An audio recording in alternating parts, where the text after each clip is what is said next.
हर साल की तरह हमें समंदर से ही पानी की प्यास बुझानी पड़ेगी। पिछले साल हमें दूर से पानी लाने में बहुत परेशानी हुई थी। तुम सब एक काम करो, इस साल मैं पास वाले जंगल में से पानी ढूंढने की कोशिश करता हूँ। तुम सब समंदर की तरफ जाना। अगर मुझे पास वाले जंगल में कहीं पर पानी मिल गया तो अगले साल हमें पानी की खोज करने के लिए दूर समंदर तक जाने की जरूरत ही नहीं पड़ेगी। ठीक है भाई, ऐसा ही करते हैं। तो फिर क्या था, सभी बादलों ने आपस में बातचीत करके जो फैसला किया था उस फैसले पर काम करने के लिए निकल पड़े। मैं तो निकल पड़ा हूँ। मैं ये आशा करता हूँ कि मुझे पानी मिल जाए, नहीं तो दूसरे बादल मुझे चिढ़ाने लगेंगे। मुझे कैसे भी करके पानी की खोज करनी ही पड़ेगी। दिन भर बादल पानी की खोज में पूरे जंगल के ऊपर घूमता रहा, लेकिन उसे कहीं पर भी पानी नहीं मिला। अब बादल परेशान होने लगा। अब रात होने वाली है, फिर भी मुझे कहीं पर भी पानी नहीं मिला। मैं कल सुबह होते ही समंदर की तरफ पानी पीने के लिए चला जाऊंगा। मैं दिन भर घूम घूम के बहुत थक चुका हूँ और कल मुझे बहुत लंबी यात्रा भी करनी है, इसीलिए मुझे अब रात भर किसी पेड़ पर आराम करना होगा। ऐसा सोचकर बादल आराम करने के लिए अच्छी जगह की खोज करने लगा। हाँ, ये पेड़ ठीक रहेगा। ये बहुत बड़ा भी है और इसके पत्ते बहुत मुलायम हैं। इस पर मुझे बहुत अच्छी नींद आएगी।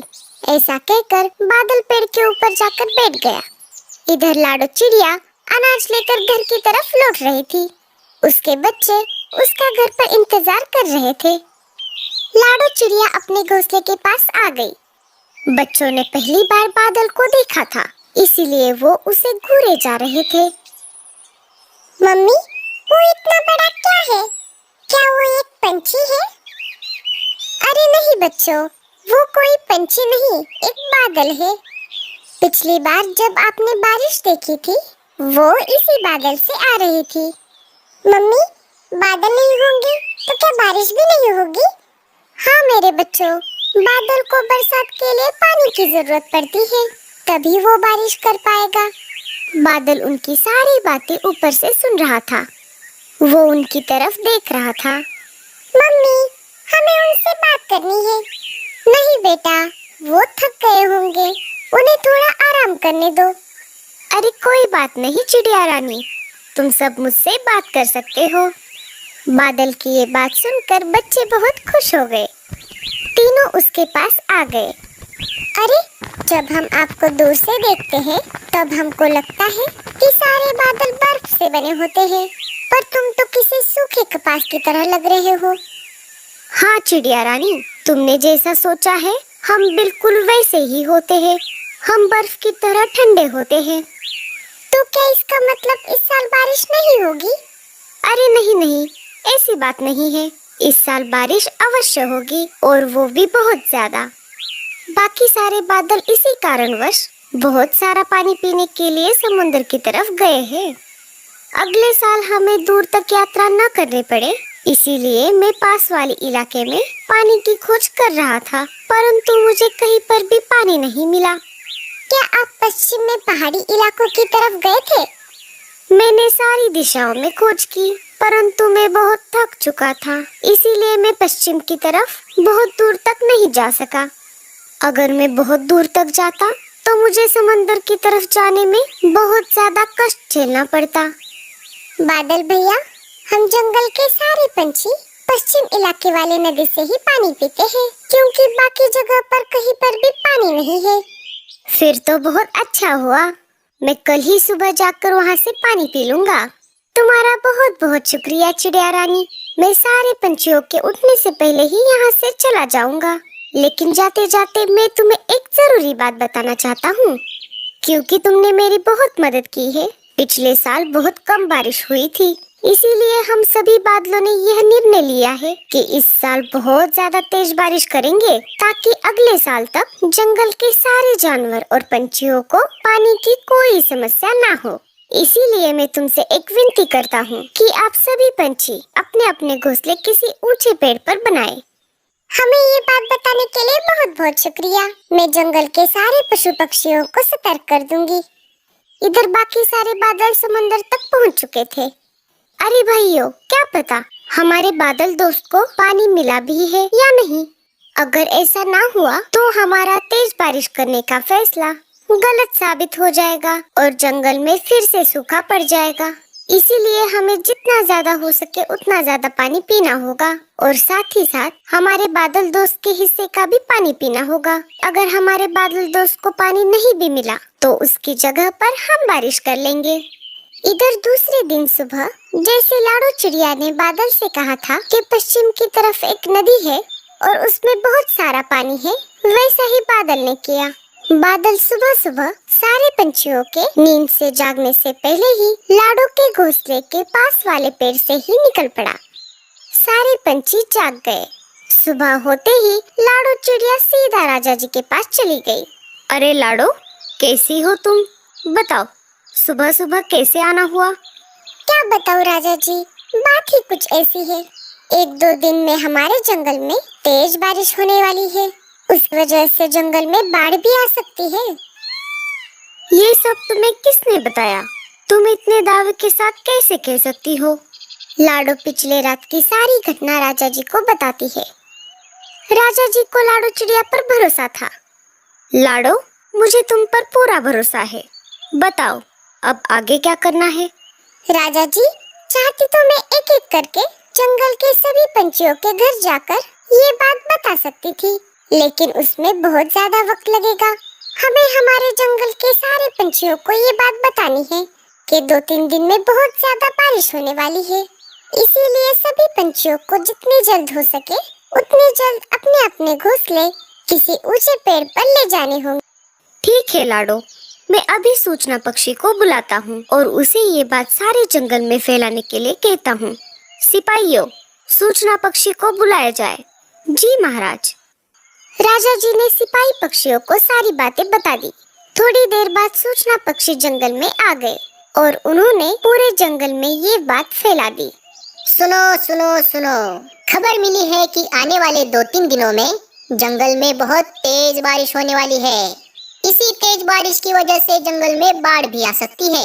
इसीलिए राजा जी ने सारे पंछियों को ये सूचना दी है कि जितनी जल्द हो सके उतनी जल्द अपने अपने घोंसले ऊंचे पेड़ पर बना लें, ताकि बाढ़ के पानी से सुरक्षा हो सके। जंगल के सारे पंछियों ने राजा जी के सूचना को मानकर अपने अपने घोंसले किसी ऊंचे पेड़ पर ले जाना शुरू कर दिया। लेकिन मीनू मौसी ने राजा जी की बातों को नहीं माना। ये राजा भी ना पागल है, पागल। इसे कोई भी कुछ भी बता देता है और ये मान लेता है। मैं मेरा घोंसला छोड़कर कहीं पर भी नहीं जाऊंगी, चाहे कितनी भी तेज बारिश क्यों ना हो। तभी लाडो चिड़िया मीनू मौसी के पास आ जाती है। अरे मीनू मौसी, अभी तक आपने अपना घोंसला शिफ्ट नहीं किया, क्या आपको सूचना पक्षी की सूचना नहीं मिली? अरे काहे का सूचना पक्षी और काहे की सूचना, सब बकवास है। हमारे राजा को तो कोई काम ही नहीं है, खाली बैठकर इधर उधर की बातें करता रहता है। उसे ये बात किसने बताई कि 2-3 दिन में बहुत ज्यादा बारिश आने वाली है? वो कोई जादूगर है क्या? क्या उसे कोई आत्मज्ञान हुआ है जो कुछ भी बोले जा रहा है? पागल कहीं का। अरे मीनू मौसी, ऐसा नहीं है। बारिश के बारे में राजा जी को मैंने ही बताया था। हुआ यूं कि लाडो चिड़िया ने मीनू मौसी को भी सारी बातें बता दी। छे, मैं नहीं मानती ये सब। मैं मेरा घोंसला छोड़कर कहीं पर भी नहीं जाने वाली। मुझे भी देखना है कि कितनी तेज बारिश होगी। इस जंगल की सबसे बुजुर्ग चिड़िया मैं ही हूँ। मैंने तुम सबसे ज्यादा बड़े बड़े बारिश के मौसम देखे हैं और उन्हें झेला भी है। मैं बहुत बार बाढ़ में डूब भी चुकी हूँ और उससे बची भी हूँ। ठीक है मौसी, जैसे आपकी मर्जी। अब मैं चलती हूँ। मुझे मेरा घोंसला अकेले ही ले जाना होगा, मेरे बच्चे अभी छोटे हैं ना। लाडो मीनू मौसी के घोंसले से निकल पड़ती है। सारे पंछी एक एक करके अपने अपने की तरफ जो बादल पानी पीने के लिए गए थे वो एक एक करके इकट्ठा होने लगे। पश्चिम की तरफ पानी पीने के लिए जो बादल गया था वो भी आ गया। अरे साथियों, तुम सब इतना ज्यादा पानी पीकर क्यों आ गए? अरे भाई, हमने सोचा कि जंगल में तुम्हें कहीं पर पानी नहीं मिला तो हमारा इस साल तेज बारिश करने का सपना अधूरा ही रह जाएगा और जंगल में फिर से सूखा पड़ जाएगा। इसीलिए हम तुम्हारे हिस्से का भी पानी पी कर आ गए। अरे साथियों, ये बातें हम बाद में भी कर सकते हैं। चलो अब तेज बारिश करते हैं।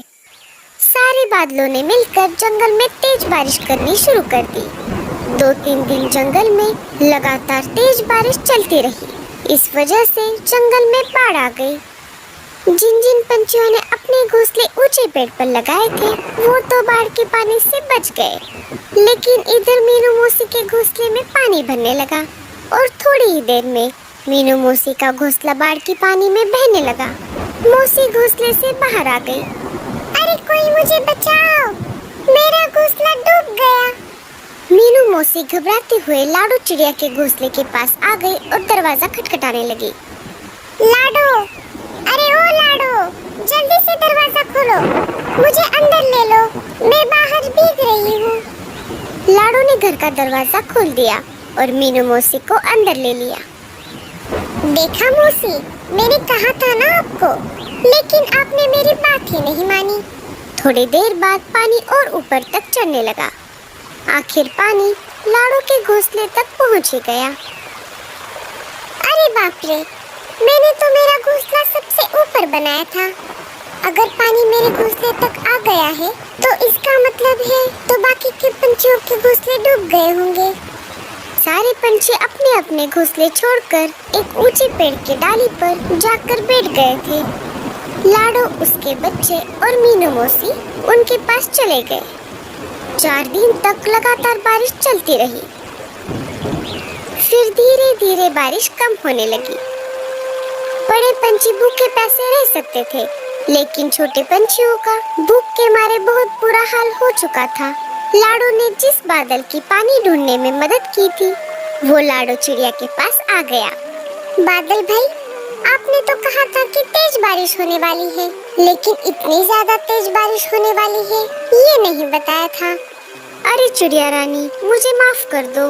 हुआ यूं कि बादल ने सारी बात लाडो को बताई कि कैसे दूसरे बादलों ने उसके हिस्से का भी पानी पी लिया था। लेकिन अब आप ही बताइए, हमारे घोंसले तो पानी में बह चुके हैं। हम कब तक पेड़ पर यूं ही ऐसे बैठे रहेंगे? जंगल में अभी भी बहुत सारा पानी भरा हुआ है, ऐसे तो हम सब मर जाएंगे। अरे चिड़िया रानी, तुम चिंता मत करो, इसके लिए मेरे पास एक उपाय है। बादल ने सारे पंछियों के लिए अपने कपास से छोटे छोटे घर बना दिए। चिड़िया रानी, जब तक जंगल का पूरा पानी कम नहीं होता तब तक तुम इस बादल के घोंसले में रह सकती हो। जब पानी उतर जाएगा तब तुम इस घोंसले को छोड़ देना, ये अपने आप मेरे पास वापस लौट आएंगे। आपका बहुत बहुत शुक्रिया बादल जी, लेकिन हम सबको बहुत भूख लगी है। अरे मैंने इसका उपाय भी कर लिया है। मैंने हर एक बादल के घर में बहुत सारे फल रखे हैं। जब तक पानी कम नहीं हो जाता तब तक तुम सब ये खा लो।